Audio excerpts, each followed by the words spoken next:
Mister ladies viewers அனைவருக்கும் வணக்கம். நான் டாக்டர் நித்யா, சித்தா பிசிஷியன். தண்ணீர் நம்ம உடலுக்கு ஒரு நாளைக்கு எவ்வளவுங்க தண்ணீர் குடிக்கலாம்? தண்ணீர் சொல்ற ஒரு விஷயம் என்னன்னா, இந்த சிறுநீரக பாதிப்பு இருக்கக்கூடியவங்க கேட்கக்கூடிய விஷயம்.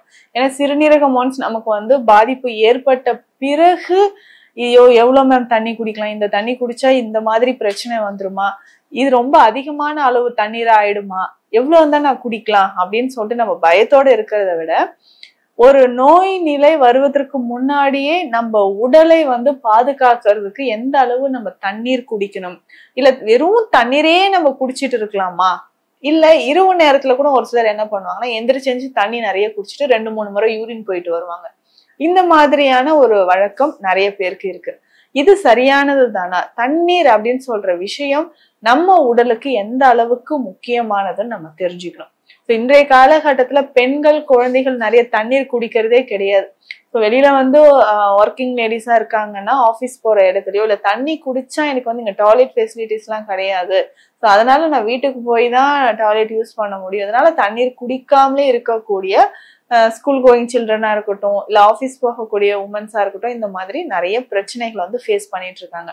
காலப்போக்கில் இது என்ன ஆகுதுன்னா, நம்ம உடல்ல நீர்ச்சத்து குறைவதனால் என்னென்ன பாதிப்புகள் ஏற்படுது இதையும் நம்ம தெரிஞ்சுக்கணும். நீர்ச்சத்து குறையுதுன்னா உடலில் முதல்ல என்ன ஆகும்னா ட்ரை ஸ்கின், வறண்ட சருமம் அப்படின்ற ஒரு பிரச்சனை வருது. டேண்ட்ரஃப் பிரச்சனை, தலையில நிறைய பொடுகு, தலைமுடி உதிர்தல் அப்படின்ற பிரச்சனை இருக்கும். ஸோ இதனோட சேர்ந்து இந்த தோல் ஒரு வறட்சி தன்மை ஏற்படுது இல்லையா, ஸோ இதுவும் இருக்கிறது. அதுக்கப்புறம் இன்டைஜஷன் ப்ராப்ளம், செரிமானம் சரியா இல்லாதது, முக்கியமாக உடல் உஷ்ணம் அப்படின்னு சொல்றோம். ஸோ உடல்ல அதிகமான உஷ்ணம் ஏற்படுறது, இன்டைஜஷன் ப்ராப்ளம் இருக்கிறது, இதுலோட சேர்ந்து மலச்சிக்கல் அப்படின்ற ஒரு தொந்தரவு ஏற்படுறத நம்ம பாக்குறோம். இன்றைய காலகட்டத்துல மலச்சிக்கலுக்கு முக்கியமான காரணம் உடல்ல தண்ணீர் சத்து இல்லாமல் இருக்கிறது தான். ஸோ இந்த மாதிரி மலச்சிக்கல், அதுக்கப்புறம் ஆனஸ் ஃபிஷர் நிறைய பேருக்கு ஏற்படுறது, பைல்ஸோ ஃபிஸ்டுலா மாதிரியான பிரச்சனைகளோ நமக்கு ஏற்படுது. ஸோ இந்த மாதிரி இருக்கும் பொழுதுதான் நிறைய பேருக்கு இந்த தண்ணீர் உடல்ல பற்றாக்குறை ஏற்படும். இதுல முக்கியமாக பார்த்தோம்னா உடல்ல கற்கள் உண்டாகிறது, ஸோ கிட்னில ஸ்டோன் ஃபார்மேஷன் ஆகிறது, பித்தப்பையில கற்கள் உண்டாகிறது, ஒற்றை தலைவலி ஏற்படுறது, மைக்ரைன், இது மைக்ரைன் அப்படின்னு சொல்லுவாங்க, இல்ல தலைவலியோ நரம்பு சார்ந்த பிரச்சனைகளோ நமக்கு ஏற்படுறது எல்லாமே பாக்குறோம். இது எல்லாமே நம்ம உடல்ல தண்ணீர் பற்றாக்குறை இருக்கும் பொழுது, போதுமான அளவுக்கு நமக்கு நீர் இல்ல, உடல்ல நீர்த்துவம் இல்லாத போது வரக்கூடிய பிரச்சனைகள் அப்படின்னு சொல்லலாம். இதை சரி செய்யறதுக்கு நிறைய வழிமுறைகள் இருக்கு. ஸோ அதை கொஞ்சம் கொஞ்சமாக நம்ம சரி செஞ்சுட்டு வரும்பொழுது உடல்ல இந்த பிரச்சனைகள் எதுவும் இல்லாம ஆரோக்கியமாக வாழலாம். இதுலயே பார்த்தோம்னா ஹைட்ரோதெரப்பி அப்படின்ற ஒரு சிகிச்சை முறை இருக்கு.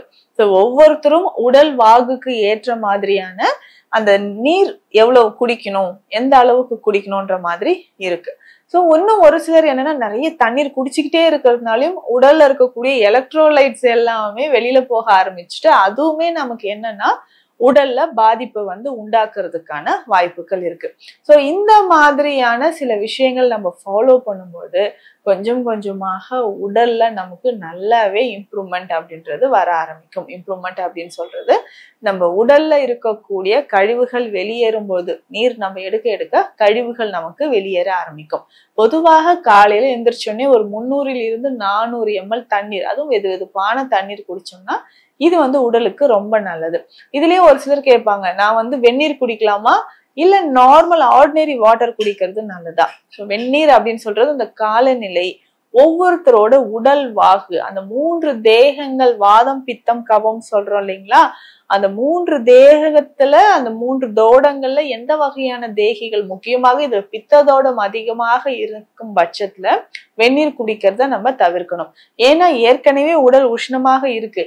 ஸோ அதனோட சேர்த்து நம்ம தண்ணீரும் நம்ம இந்த மாதிரி குடிக்கும்பொழுது நிச்சயமாக உடலுக்கு பாதிப்பை உண்டாக்குது. ஸோ அதனால அந்த உஷ்ணம் இருக்கக்கூடிய நபர்கள் வெந்நீர் குடிக்கிறத தவிர்த்துக்கலாம்.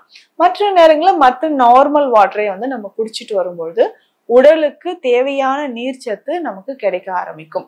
இன்றைய காலகட்டத்துல ஃபைப்ராய்டு யூட்ரஸ் இருக்கு, பிசிஓடி இருக்குங்க, கால் பிளாடர் ஸ்டோன், அதுக்கப்புறம் கிட்னி ஸ்டோன் இருக்குன்னா இதுக்கு ரீசன் பார்த்தோம்னா தண்ணீர் உடல்ல வந்து தண்ணீர் இல்லாததுதான். சோ காலையில வந்து 300-400 ml தண்ணீர் குடிக்கலாம். இதுக்கப்புறம் உணவுக்கு இடையில தண்ணி குடிக்கலாமா? இந்த ஹேபிட் இருக்கும். 2 வயசு சாப்பிடுறவங்க கொஞ்சம் தண்ணி குடிப்பாங்க, சாப்பிட்டு முடிச்சோடனே நிறைய தண்ணி குடிச்சிருவாங்க. அந்த மாதிரி வேண்டாம். உணவு எடுப்பதற்கு ஒரு அரை மணி நேரம் முன்னாடி தண்ணீர் குடிச்சிட்டு இடையில் நம்ம தண்ணி குடிக்கிறத நிறுத்திட்டு சாப்பிட்டு முடிச்சதுக்கு அப்புறம் திரும்ப ஒரு அரை மணி நேரம் கழிச்சு தண்ணீர் குடிச்சுக்கலாம்.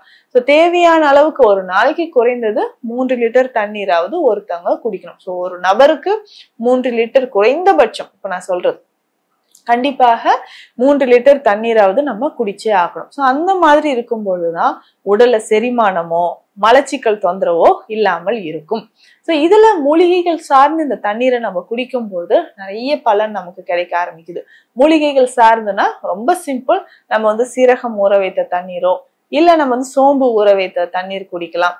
கிராம்பு தண்ணீர், ஏலக்காய் தண்ணீர். பெரும்பாலும் வயிறு வலி, அசிடிட்டி, மலச்சிக்கல் தொந்தரவு இருக்குன்னா ஏலக்காய் சேர்த்த தண்ணீரை வந்து நம்ம குடிக்கலாம்.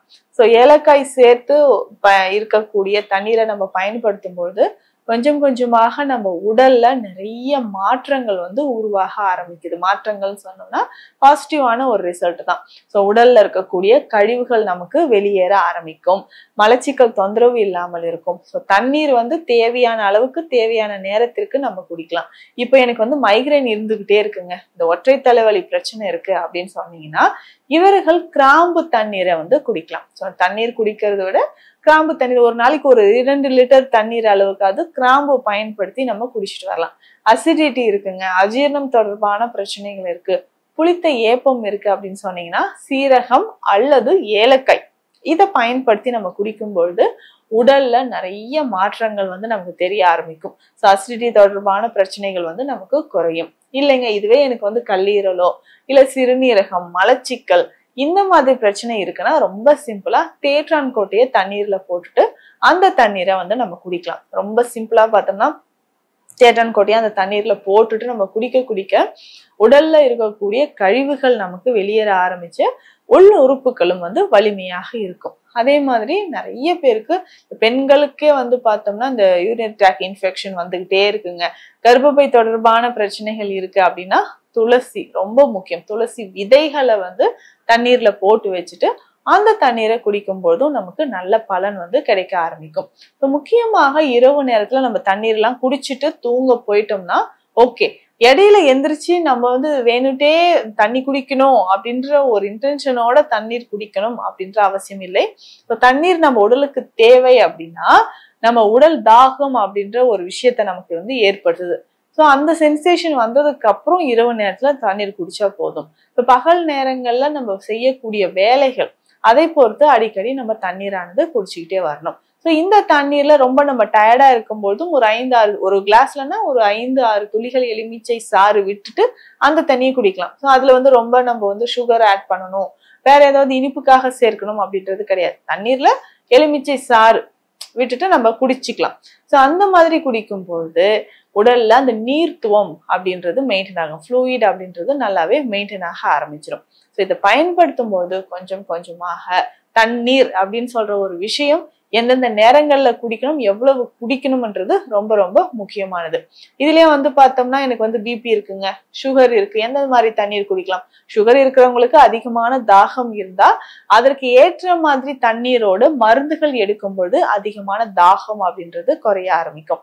ஸோ இதே மாதிரி சுகர் அண்ட் கொலஸ்ட்ரால் இருக்கிறவங்களும் தண்ணீரை வந்து நம்ம பயன்படுத்திக்கணும். ரொம்ப தேவைக்கு இல்லைங்க, ரொம்ப ஒர்க் அவுட்ஸ் பண்ணிட்டு வரேன், அந்த டைம்ல எனக்கு வந்து தண்ணீர் தேவை அப்படின்னா அந்த டைம்ல அதிகமான அளவுக்கு தண்ணீர் எடுத்துக்கலாம்.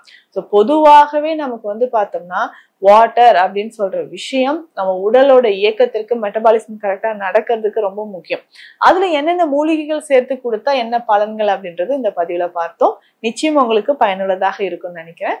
மீண்டும் அடுத்த பதிவில் சந்திக்கலாம். நன்றி.